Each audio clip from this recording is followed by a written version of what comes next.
Hello, welcome to 4xlc670 cooking show. Today we are cooking and frying some pork chop.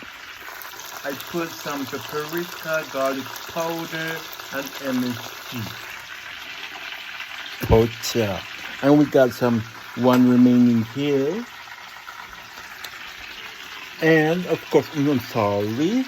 And yeah.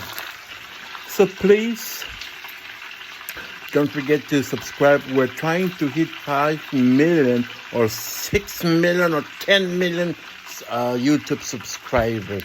So don't forget to subscribe on the bottom, please. Thank you. And also visit my store at www.4xl670.com. And let's see if we can clip this video.